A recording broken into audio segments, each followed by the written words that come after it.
Welcome back to Robbing Minds, and of course, still talking about elections, the road to 2015, and we have quite a lot of topics to touch on today. But we'll love it if you could join us. That's hashtag Robbing Minds, or visit the website yniger.com/Robbing Minds to join the conversation. I have in the studio a political analyst and, of course, a social commentator who will help to analyze some of the burning issues surrounding the elections, or the countdown to the elections.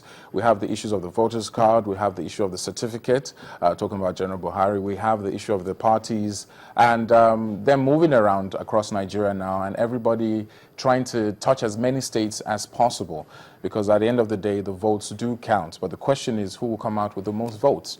I have with me Gbenga Olorunpomi, a social commentator, and Adeoye Adelaja, a political analyst. Welcome to Robbing Minds. Thank you. And, well, for me, it's Happy New Year. Same to you. Good to see you guys here. Now, let me start with Gbenga. The mood, political atmosphere, if I can use that word, would you say is intensely, or should I say very charged, with respect to the expectations for the elections come next month?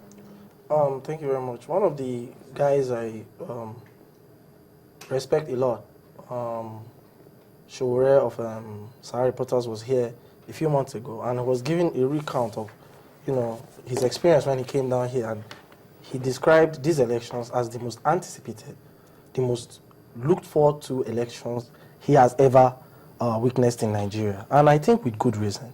One of the blessings that the current administration in Nigeria has bequeathed to Nigerians is that more people are informed. There's this lady I know who cleans my wife's office. She understands the issues around subsidy. She understands the issues of why she's paying more for petroleum, for petroleum products today. She knows why her goods from Jos are actually more expensive today. So people are more informed, and you're right, the political situation in the country right now is highly charged, and with good reason. And we hope at the end of the day, Nigerians will, have the opportunity to say whoever it is that they want to rule them. Now, Adeoye, what do you think with the momentum in which things are happening, PDP versus APC? Those are the two major parties now. I read an article where which way this swings, there seems to be a backlash. And what do I mean by that? Meaning that if the incumbent doesn't win, then there might be a lot of issues. I won't go into too many details. But if the opposition wins, there's a notion that the incumbent won't just sit by and watch that happen, especially with the fact that there's a lot of political muscle on the side of the incumbent. Do you think there'll be a peaceful resolution or end post-election when the winner is declared in Nigeria? Yeah, thank you. In my own opinion, I think there will be peace at the end of the day wherever the election favors. But in my own opinion, based on Nigerians, our interface with Nigerians every day, I think the incumbent president is still going to return because he's popular, and most of what he has been doing, Nigerians are really... The incumbent is popular? He's popular. What does that mean exactly? He's popular because of his achievement over years. If you look at transport, road, rail system, agriculture, he's doing fairly well. You understand? People are supporting him for him to continue and to finish what he has started. Do you understand? So there's no doubt that he's not going to return. He's going to return because Nigerians are with me. They are with him. You seem very certain about this. Gbenga, do you think this might be the case, that the incumbent will return unopposed, or should I say he will just stroll into the next second term or tenure?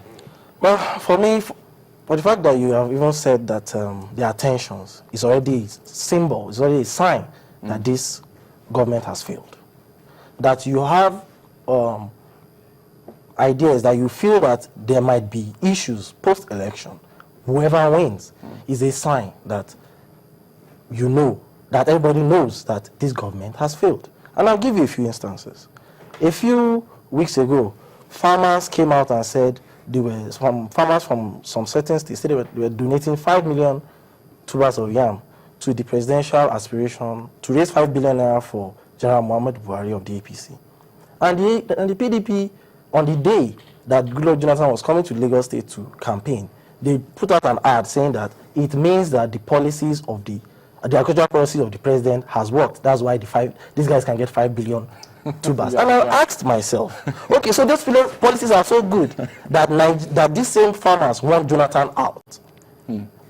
Let's be honest with ourselves. I'll be very honest. I mean, being where I am, we need to be very objective about what we say and be very fair about what we say. But what is not being fair about the fact that today dollar is trading at 191 naira as against a few weeks ago? What is fair about the fact that our oil is trading at around $50 per barrel, and we're already running into our austerity? When these guys have been telling us that they've been saving money down the line. So what is... I don't want to go into too many details of what has happened in the past. I'm for now. Okay. I'm for what the people are yearning for. And there seems to be an unanimous call for change. Where people want a certain change for whatever reason. Some are of the opinion that things have not been too well. Some are of the opinion that things have been good.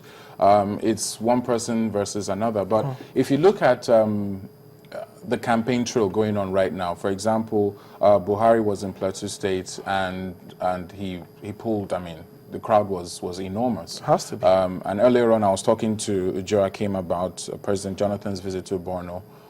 Where a lot of people were of the opinion that this is somewhere he should have visited earlier on, that why now? Is it because of elections and all that stuff? So we can go back and forth, but I just wanted to be very factual in terms of what is currently happening. Now, what are the facts on ground? The facts on ground is that not everybody has their voter's card. Okay. The facts on ground is that the percentage of those who have permanent voter's card to those who have temporary is very, very minimal. And for an election to be free and fair and successful, it means that you have to capture as many Nigerians as possible so they can vote, and that is not the case. What's your take on this, Adeoye? Okay, yeah. If you look at what President Jonathan said some few weeks ago, he directed INEC that they must ensure that all Nigerians of a voting age, they register and collect their voters card. So if you are talking about winning an election, if you look at a president who wants to cut corner, he will not tell you, he will not direct INEC to ensure that everybody collect their voters card. It's because he is popular.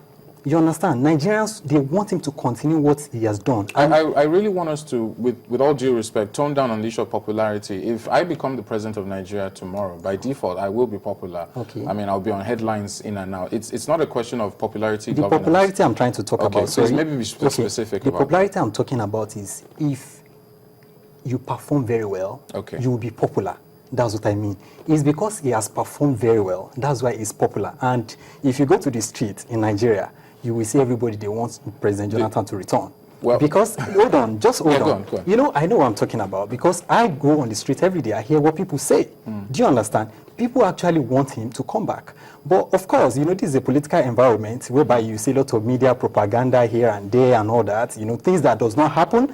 And they rush to the print and they say it happens. Do you understand something? So now, if you look at achievement, this is a president that has come out and roll out his scorecard.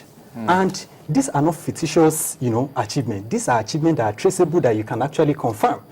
Go to Lagos-Ibadan Expressway. You are going to see the massive work that is ongoing there. Reconstruction of that road has been, you know, abandoned for years. Do you understand something? And this is a road that has killed so many people when we have some people there at the helms of affairs in the past. Do you understand? So Jonathan look at it that I need to change. I need to bring a positive change to Nigeria because if you are shouting change, just like you said that people are yearning for change. If you are talking about change, you have to be specified. We have bad change and we have good change. Do you understand? And the only permanent thing is change. Yeah. What we represent is positive change and forward Nigeria. We have to move forward. We don't have to go back to the dark age or the dark times. You know, we are coming from.